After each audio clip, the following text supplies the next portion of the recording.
त्या चतुष्टयामध्ये श्रोता हा भाग वापरला. श्रोता सावधान असावा.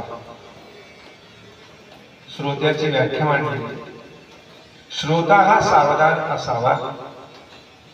श्रोता हा सोता नसावा. स्वतः म्हणजे झोपणार. चालेल, जरी सांगितलं असेल तरी मी सांगत असतो की श्रोता हा झोपलेला असला तरी चालतो, परंतु तिथे येऊन झोपलेला असा. झोपणारा असला चालतो, घरी झोपणारा नाही, तिथे येऊन झोपणार. इथे येऊन झोपणारा का असावा, तिथे प्रमाण दिलेले आहे. निजल्याने गाता उभा नारायण. निजल्याने गाता बैसता कीर्तन करिता डोले. निजल्याने गाता उभा नारायण.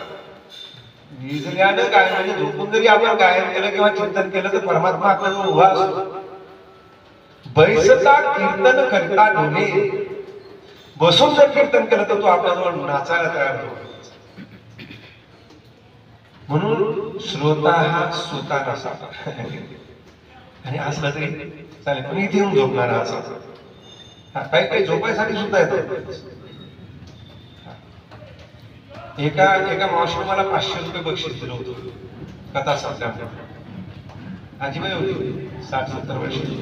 आणि महाराज तुम्हाला 500 रुपये बक्षीस. म्हटलं काय करायचं आजी बक्षीस, मला कशाबद्दल आहे. आणि महाराज दररोज 2 गोळ्या घेतल्याशिवाय मला झोप येत नाही. इथे आल्यापासून पहिल्या दिवसापासून मला एवढी झोप लागली, पाहायचं काम नाही त्याचं बक्षीस.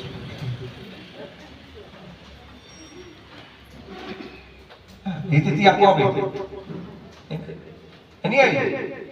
आणि रामरायानंच वरदान दिलेलं आहे. निद्रा ही कुंभकर्णाची पत्नी. कुंभकर्णाचा वध झाल्यानंतर ती रामरायाकडे आली, म्हणायला लागली रामा माझ्याशी विवाह कर. रामराया म्हणाला मी एक वचनी एक वाणी आणि एक पत्नीव्रत धारण केलेले, मी विवाह करू शकत नाही. म्हणे मग मी राहू कुठे, माझ्या पतीचा वध केलाय तुम्ही, मी कुठे राहू. भगवंताने तिला वरदान दिलं की जिथे माझी कथा सुरू असेल हरिकथा, त्या हरिकथेमध्ये जाऊन बिनधास्त राहणार. बर ती येताना तिथे एकटीने आली, 2 बहिणींना सोबत घेऊन. 3 जणी आलेले माहिती तुम्हाला नाही. सध्या सुद्धा त्या मंडपाच्या कोपऱ्यावर बसलेली, तुम्ही बघू नका, मला दिसत. पहिलीचे नाव आहे जांभोळी. पहिलीचं नाव काय नाही कळलं आपल्या. जांभोळी जांभई म्हणतो. जांभोळी पहिलीचं नाव आहे जांभोळी. बसल्या बसल्या सुरू आपण.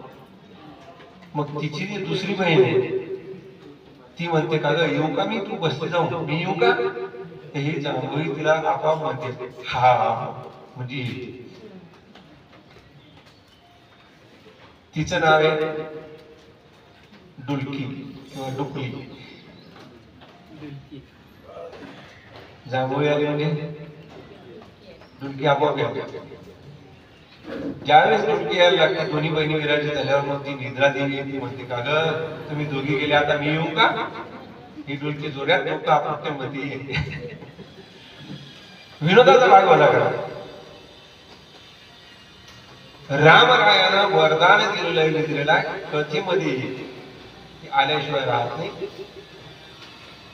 वैज्ञानिक भाषेत जर बघायचं झालं तर मेंदूची आकलन शक्ती ज्यावेळेस कमी पडते त्यावेळेस झोप आपोआप येते.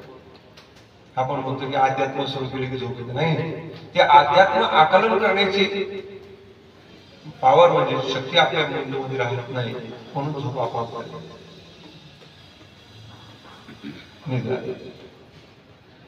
श्रोता सावधान असावा. श्रोता स्वतः नसावा. श्रोता एकाग्र असावा. सर्वेंद्रियाचे कान ठेवून कथा श्रवण करणारा असावा. श्रोते असंख्य असावे असा अट्टहास नाही.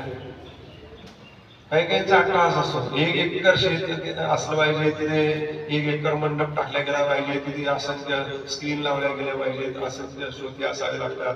ट्रक करा, गाड्या करा, काही करा, श्रोते जमा करा. काही नाही. अट्टहास कसा ज्यानं कथा जगापुढे मांडली, वाक्य लक्षात ठेवा, ज्यानं कथा जगापुढे मांडली ती शुकदेव, त्यांना श्रोते किती होते?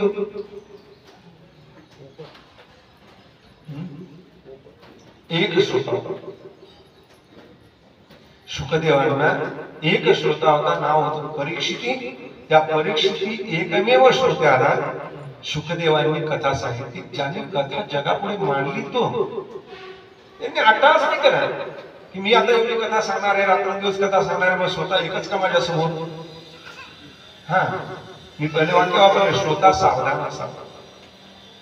सावध श्रोता अंगावर पाणी पडतं का याचा सुद्धा विचार करत.